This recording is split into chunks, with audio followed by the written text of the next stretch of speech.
So I'm actually going to take a second and give Uber Eats a small round of applause here, people.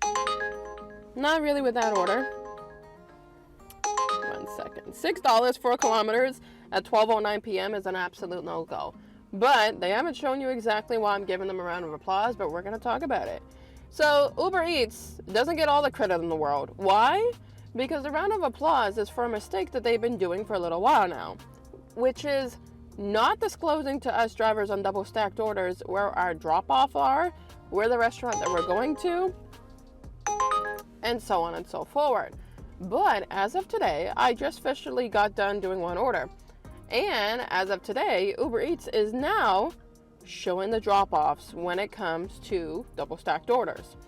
Now, the way how they're showing it though, it is a little bit different. Previously, you would see little pinpoints that we knew were the restaurants, like these little round circles. And then you would see a house to know for the drop-off for the house. Now, here we go. You see arrows, down arrow, up arrow. It doesn't really show you too much. I can see here, there's 2 dots.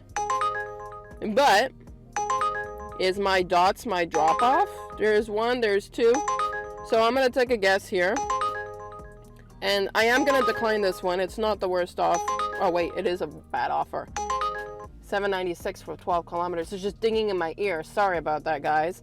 But basically, now what they're doing is they're showing me, I'm going to take a guess and say the up and down arrow are my drop-offs. And I'm going to say that was one restaurant, because I can only see one little circle in the mix. But yeah, that's what they're showing now. So I mean, kudos to Uber Eats for finally taking the liberty of fixing their mistake that they shouldn't have done in the first place.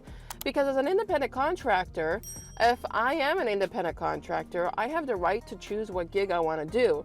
But no, when you are withholding information, that is not being transparent with us independent contractors. I mean, I don't even know if that's borderline independent contractor or employee, because if we were employees, you would not hide that stuff from an employee, right? You would tell them where you're going, where you're dropping off.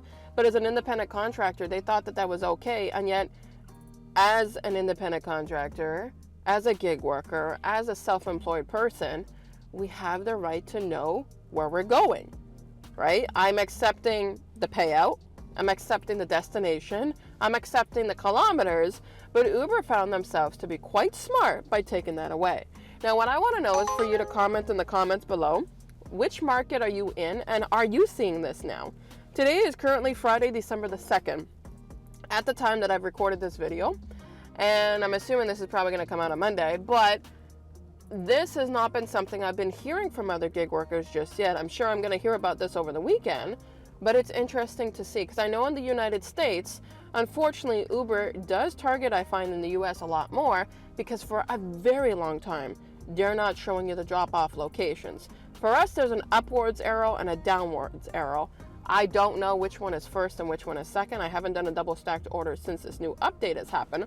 But I'm not going to really tap them on the back too much, because they made the mistake the first time around by not showing us this.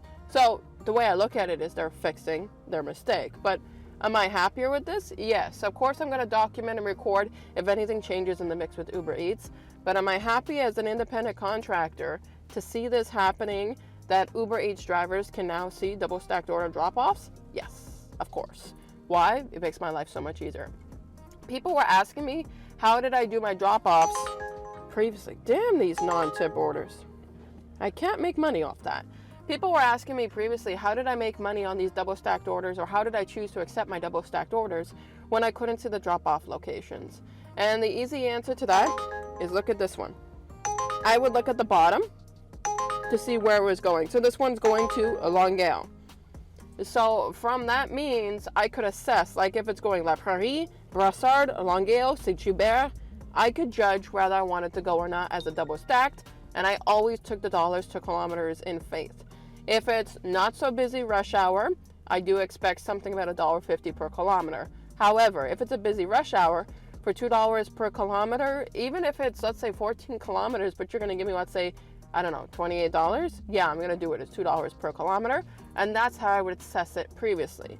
Now that this map is back, I'm going to go back to how I used to be, which is targeting how I want to approach my deliveries based on location drop-offs, and just take it from there. So I just wanted to give this clear little quick update that Uber Eats is finally bringing back the double stacked orders to see where you're going to be doing your drop-off locations. And I want you lovelies to comment below to tell me if this is happening in your market. I truly, truly hope it is, because honestly, Uber has wasted enough of our time taking that away from us.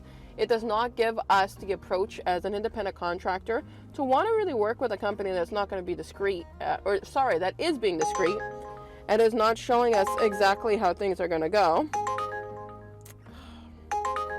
You know what? No, I could still get better. It's lunchtime.